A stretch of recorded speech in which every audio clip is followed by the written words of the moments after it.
Welcome to TriggerPoint Tuesday. I'm Kyle Stull, Senior Master Trainer and Manager of Research and Program Design for TriggerPoint. In this video, we're going to cover three important aspects of the IT band. First, what is the IT band? Second, common misconceptions of the IT band. And third, how to best address the IT band. We're not born with an IT band. We're born with a layer of fascia that actually encapsulates the entire upper leg, known as the fascia lata. Now we have two muscles that blend into that fascia lata. In the front, we have the TFL. This starts from right behind the ASIS, that little bony point on the hip, runs down at an angle near the greater trochanter and blends into that fascia lata. On the back, we have the glutes. The superior fibers of the gluteus maximus run at an angle and also blend into the fascia lata. Now, over time, with crawling, walking, and running, whenever these muscles contract to stabilize our pelvis, it increases tension through that lateral aspect of the fascia lata. That, of course, thickens over time to support our movement, and that becomes what we know as the IT band. The IT band doesn't get tight. Now, it may feel tight, but since it's connective tissue, it doesn't shorten and lengthen the exact same way that a muscle does. So whenever we get that sensation of tightness, again, it doesn't indicate shortness of that particular part of the connective tissue. What happens, those muscles near the hip that blend into it, they oftentimes become dysfunctional, especially the TFL here in the front. So whenever we're seated, as most of us are throughout the day, the hips flexed, that TFL will adapt and shorten. Then whenever we stand and try to walk and run and go through hip extension, this shortened muscle doesn't just relax on its own, and it will start to tug on the IT band, and again, it may make it feel tight. Now, another part of that tightness, we have to consider what's under the IT band. So since it's on the lateral aspect of the thigh, we have the huge vastus lateralis that sits right underneath it. This is a muscle that's overworked in a lot of people. It could be overactive because maybe the glutes are underactive, and it can increase its size. It can hypertrophy over time, actually push into the IT band, and again, it makes it feel tight. Now, the second misconception we need to consider here is rolling the IT band. I see all the time people saying, oh, you're not supposed to address it, you're not supposed to roll it, that's the worst thing you can do. That's untrue. You can roll it as long as you understand that you're not going to change it. The literature on this is quite clear. You can't add length back into it. Again, it's not like a muscle. It doesn't stretch that easily. However, whenever we roll it, what we're trying to do is reduce the tension and that vastus lateralis underneath it. And of course, we're going to roll it in a very specific way.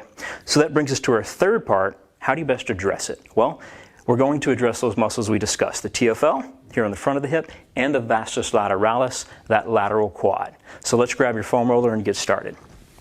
We'll begin by focusing on the TFL.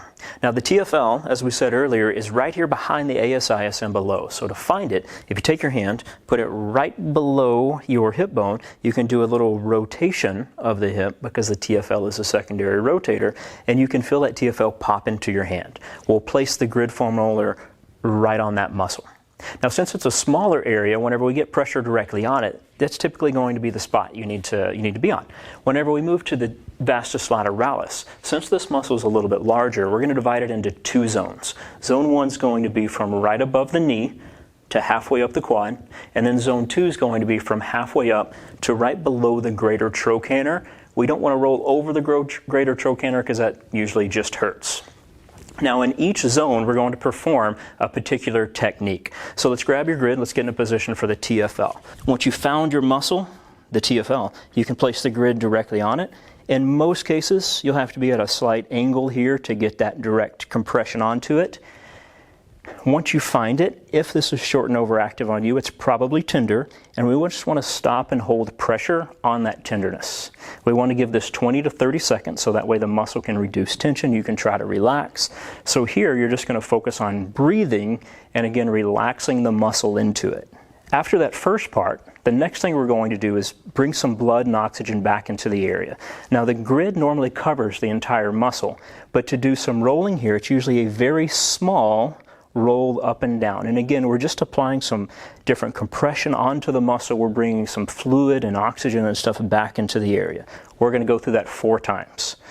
For our next technique here, we're going to do a rotation. Again, since the TFL is a rotator, let's pin the muscle down, move that hip into rotation, and try to help mobilize it a little bit better. I'm rolling my right TFL. I'm going to put my knee on the ground. I'm going to bend my knee up to about 90, and then I'm going to use gravity to pull the weight of my foot out so my hip is internally rotating, and then pull it back up. We're going to do that 4 times. There's 1, and we're just adding motion back into the muscle here. There's 2, 3, and 4, and you can go through that again if you'd like to. Now to move to the vastus lateralis, I'm going to place my grid right above the knee on the lateral aspect. I'm going to bring my top leg here in the front for support. And again, I'm putting pressure directly on the IT band because my goal is to reduce the tension in that vastus lateralis under it. Let's first begin by doing a nice slow roll just through that first zone. If you find a tender spot, which you probably will, stop, hold, breathe. Again, we're going to give this about 30 seconds, and then we're going to move to 4 rolling motions. We're never going to roll fast. We're just going to do a nice, smooth rolling motion from the knee to halfway up the quad 4 times. There's 2.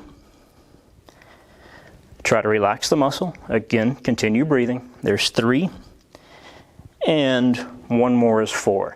Now for our second motion, I'm going to place the grid at the top of that zone. I'm going to do a pin and stretch. So here I'm going to use the hamstring to reciprocally inhibit that quadricep to go through by going through knee flexions.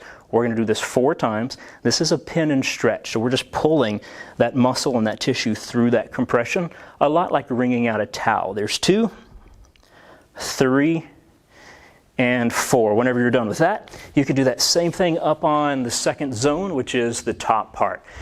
Once you release both the TFL and the quad, it may be beneficial to go into a kneeling hip flexor stretch or something to add a little bit more length into it, and then you can actually follow that up by activating some of those other muscles. So doing something to activate the core and something to activate the glutes will help reduce that tension or that tightness on the IT band over time.